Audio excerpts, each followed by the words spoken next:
So, if you've ever woken up drenching in night sweats, wondering what's going on, or you get to bed and your head hits the pillow and your mind starts racing, and you are somewhere between your mid 30s to about mid 50s to even 60, you're probably experiencing sleep issues that are related to menopause. And what I just described are night sweats and sometimes also hot flashes. So today we're going to be talking about 5 common symptoms that are related to your sleep, but might be as a result of the fact that you're in menopause or perimenopause. So this is really going to be a great episode. Hi everyone, I'm Dr. Funke Afolabi-Brown, and I'm the founder of the Restful Sleep Place and Restful Sleep MD. And we really have one mission: to make sleep a thing for you so that you can feel energetic, you could feel refreshed. And I'm really excited to share this episode. In fact, recently, over the last few weeks, I've had not an onslaught. I wouldn't call it an onslaught. I welcome your questions, but I've had quite a few questions related to: what do I do with my hot flashes? How am I supposed to sleep better? Can you tell me a little bit about sleep and menopause? And I am dedicating this entire episode to talking about 5 common symptoms that are related to menopause but will manifest as sleep issues. So now the first one was what I just described. It's either the hot flashes or night sweats, right? So what are those night sweats? These are intense, profuse episodes of drenching sweats that tend to occur at night. And you can imagine it's going to fragment your sleep. It might make you feel very uncomfortable when you wake up. With the hot flashes, you might have it at night, but you also might have it during the day. But I wanted to tie the two together because many times I have women who have hot flashes as well as the night sweats. So here are some of those symptoms like I described. This is not just, oh, a little bit of, discomfort, a little bit of sweating, or a little bit of, I'm just uncomfortable. No, this is drenching, like your clothes are wet night sweats. It is intense. It is extremely uncomfortable. Sometimes women wake up and they feel like their heart is racing. They're wondering if somebody cranked up the thermostat. And you can imagine how these can potentially make it really, really hard for you to fall asleep or for you to stay asleep. And there are a few reasons why this is happening. From a scientific level, it is the fact that you're having drop in your estrogen levels, your blood estrogen levels. And as a result of that, your body's thermostat almost feels like it's reset. And so this can happen over a period of weeks, months, and in some people, even years. And so when we think about a very common issue related to menopause, this is definitely one of them. Now, what can you do about it? And I'll go on to talk through what you could do from just a really practical standpoint right now. And one of the things you want to make sure is that you're keeping a really cool bedroom temperature. I do know that there's some women who say, yeah, well, I've already cranked the temperature of our bedroom down and I'm still having these struggles, but still make sure we cover those basics. So usually we'll say you want your bedroom temperature to be anywhere between 65 to about 70 degrees or so. So, of course, making sure that your spouse feels comfortable with that. Another thing that you could do is make sure that you have layers when it comes to your beddings, because sometimes you might feel hot and then you have night sweats and then you feel so, you feel like even hotter. Sometimes you may feel cold and then, vice versa. So it's all over the place. So it's really important that you have layers. So you could peel those layers off. And then another thing that you might want to get are what we call sweat wicking pajamas. So really these PJs that are much more breathable. They can absorb sweat easily. It's not going to make your skin feel cold and clammy, which can be a big sleep disruptor. So night sweats, hot flashes, extremely common. The second common symptom you might have related to menopause, which can actually impact your sleep, is insomnia. So what is insomnia? You may have a hard time falling asleep, staying asleep, or you're waking up ridiculously early. So you're finding difficulties with sleep maintenance or sleep onset, or you might have a hard time where you're waking up super early and you have a hard time going back to sleep. Now, there are many reasons why this can happen. Again, with the fact that you're having those hormonal shifts during perimenopause and menopause, what that is doing is sometimes it's making changes in your sleep cycles. So at the end of the day, it feels like you have slightly shorter sleep cycles. It feels like these changes are really affecting your sleep.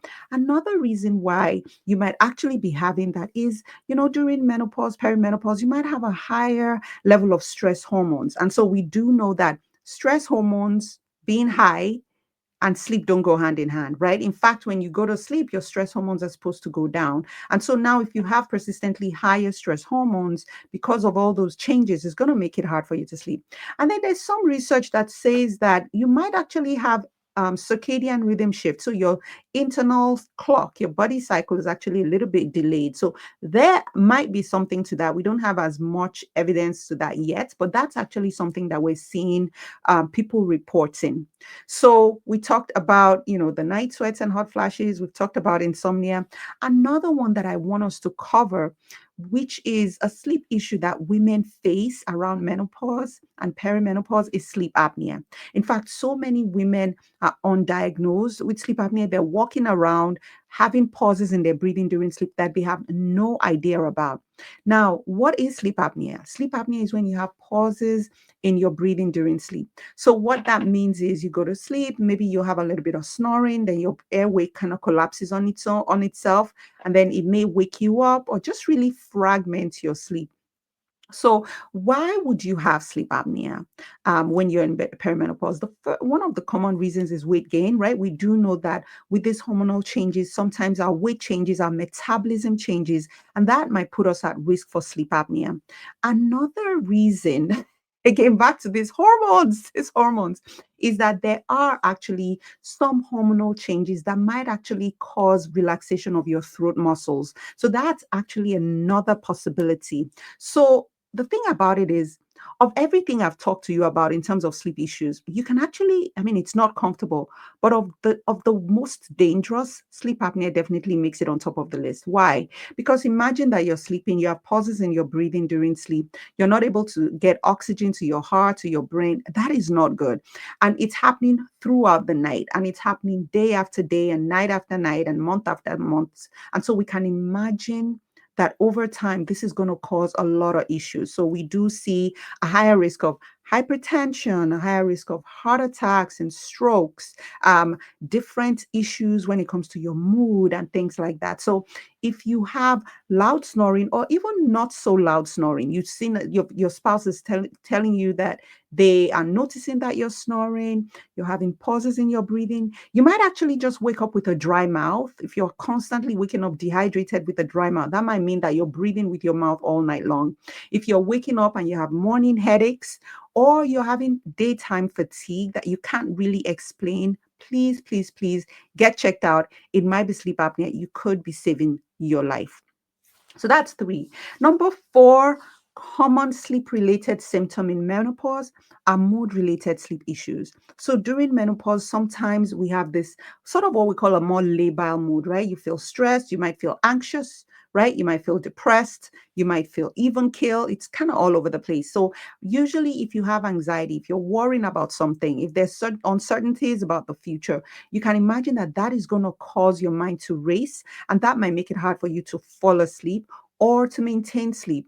With people who have depression, that actually also impacts their sleep negatively. A lot of women that have depression tend to have what we call early morning awakening. So this is something that can impact your sleep quality as well. You may feel like you've slept, but you didn't quite feel very well rested. So this is something you really want to pay attention to. As a result of all the anxiety and the mood related issues, you may also find out that your mind is racing. And I hear this a lot. I can't shut down my mind. So if you notice something like this happening, then it's absolutely time to get checked out. There are treatment options available, and these are things that can absolutely help you to thrive and overall to do better.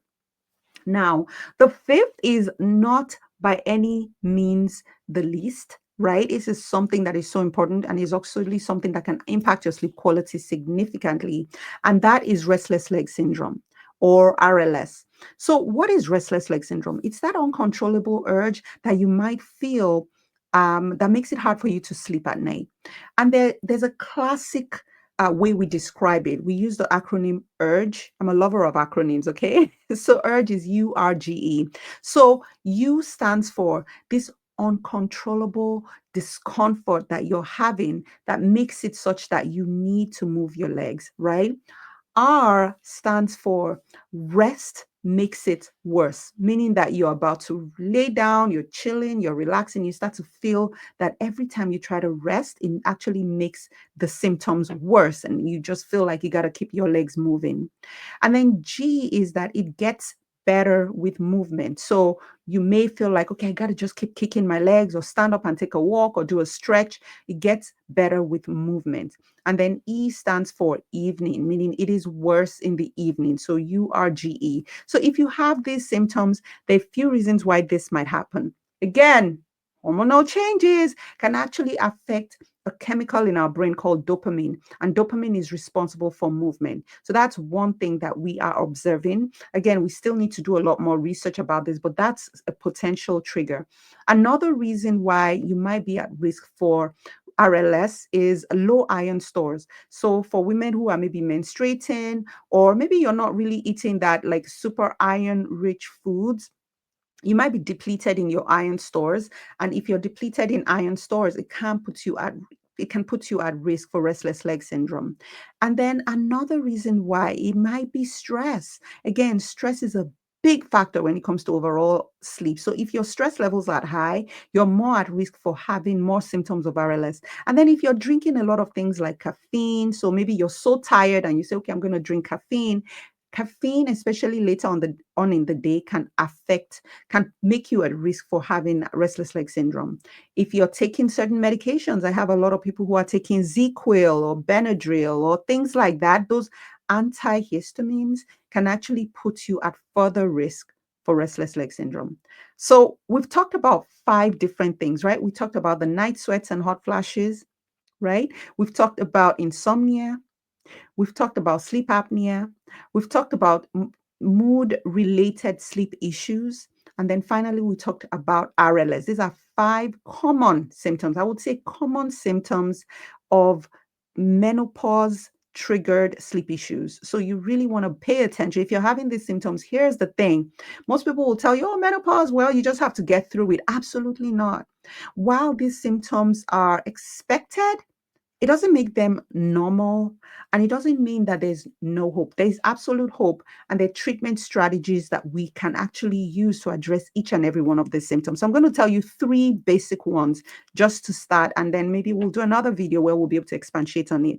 The first thing that you can do to manage menopause related sleep symptoms is lifestyle changes. Lifestyle changes. Of course, you may have heard it before and you're rolling your eyes at me, but please stick with me. Things like backing off on caffeine when it's close to the evening can change your your life, right? In terms of the mind racing and the sleep quality.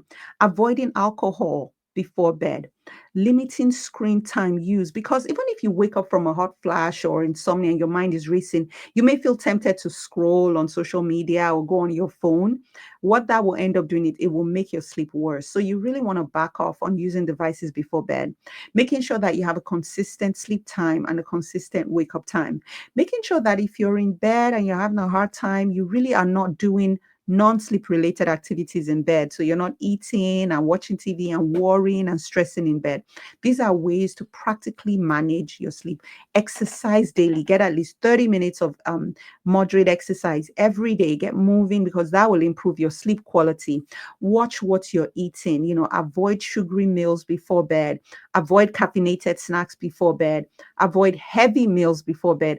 All these lifestyle changes is not just for daytime, it's for your sleep as well. So that's one. The second thing that you want to do is really focus on environmental changes, right? These are things within your control. What does that look like? You want to make your bedroom a sleep sanctuary. And when I say the word sanctuary, I want you to think about, what does that mean for you, right? What does that mean? What does it mean to create a sleep sanctuary? For you, it might mean, just cleaning up clutter, making sure that the bed is comfortable, making sure that the bedroom environment is cool, making sure it is dark, right? Making sure that you have pleasant beddings that are not too heavy, making sure that your thermostat is set to the right temperature so it's not too hot in your bedroom. So really work on environmental changes. If you find that there's a lot of noise that's coming in, eliminating the noise by using noise canceling headphones or, yeah, earplugs or things like that, right? Or getting a white noise machine. Some of those things will be big, big, big when it comes to improving your sleep. Like I mentioned before, getting breathable beddings and all of that, or making sure that you have a fan. You can have a fan that's just running because that will circulate, cool air and make you feel a bit more comfortable. So that's the second thing. The third strategy I would say is really the medical support. So here's the thing. These things I listed, the disorders I listed for you are all treatable, right? Sleep apnea is treatable, insomnia is treatable. If you have mood, mental health issues, those are things that you can get support for. So it is important, especially when you've tried all the basic things, you've done the sleep hygiene and it's not working, you need to seek out medical support. And there are two things that you can do when it comes to that. You could see a sleep specialist like myself, where we'll be able to delve into what's going on with your sleep. Why are you snoring? Do you have sleep apnea? Do you have restless leg syndrome? So we're doing nutritional evaluations, we're doing blood work, we're absolutely getting a sleep study because, again, remember I told you of everything, sleep apnea is the most dangerous condition of all this list that I gave you, and we do not want to miss it. So you're getting that support. And from there, make sure that you are getting treated, getting the right treatment you need. Now, in terms of the other segment, will be hormone replacement therapy. This is really standard of care for women in menopause, especially when you're having symptoms. Again, you do not have to suffer through this. Like for some people, it could take years, right? So, really speaking to a menopause specialist, someone who is, accredited, someone who will be able to give you the right support. You can speak with your primary doctor, and then from there, they can guide you in the right places to go and what treatment options you need. This can be a game changer. Some certain hormones, like progesterone, can actually enhance your sleep quality significantly, decrease the level of night sweats, and improve your overall sleep quality. They are really game changers. I'm not saying it will be like the fix to all your issues, but it will be the big step in the right direction. So, absolutely seek out support. I think this is so important. And speaking of support, if you need to see a sleep specialist where you want to feel seen, you want to feel heard, then the Restful Sleep Place is a perfect place for you to start. We see patients in California, in Pennsylvania, and New Jersey. So check out our website at therestfulsleepplace.com. That's therestfulsleepplace.com to give us a call. And then we could talk through what's going on. So this really, like I said, was going to be a really good episode. I want to know about your takeaways. You can leave it in the comments. I want to know what changes you're going to make to improve your sleep so that you don't feel like menopause is a death sentence. Right? It is a season of life. And like every other season, you're not meant to just make it through. You're meant to thrive. And that is exactly what we want to support you to do. And so until next time, I hope you rest well.